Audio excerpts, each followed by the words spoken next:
பூனை 3 எலி நண்பர்கள் மற்றும் பால் பானை. ஒரு கிராமத்தில் ஒரு பெரிய பூனை இருந்தது. அது எலிகளை பிடிக்க மிகவும் தேர்ச்சியாக இருந்தது. 3 எலி நண்பர்கள் புன்னகை எலி, சொம்பு எலி மற்றும் சிந்தனை எலி பூனைக்கு சிக்காமல் இருக்க எப்போதும் சதித்திட்டங்களை வகுத்துக் கொண்டிருந்தனர். ஒரு நாள் அந்த 3 எலிகள் ஒரு பால் பானையை கண்டுபிடித்தன. அந்த பானையில் காய்ந்த பழங்களும் வறுத்த நிலக்கடலையும் இருந்தது. சிந்தனை எலி சொன்னது, நாம் அனைவரும் சேர்ந்து இது எடுக்கலாம், ஆனால் பூனை வந்து இடையூறு செய்யும் முன் செய்ய வேண்டும். புன்னகை எலி, நான் அப்படியே பால் பானையின் அருகே காத்துக்கொள்வேன். பூனை வந்தால் சத்தமாக அலறி உங்களைச் சொல்லிடுவேன்.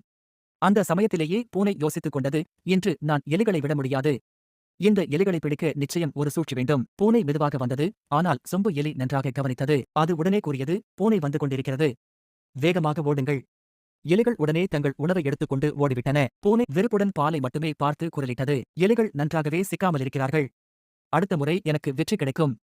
கதை முடிவு. 3 எலிகளின் புத்தியும் உடனடி செயலும் அவர்களை பூனைக்கு சிக்காமல் பாதுகாத்தது. ஒற்றுமையும் அறிவும் எப்போதும் நம்மை பாதுகாக்கும் என்பதை கதை நமக்கு சொல்லுகிறது.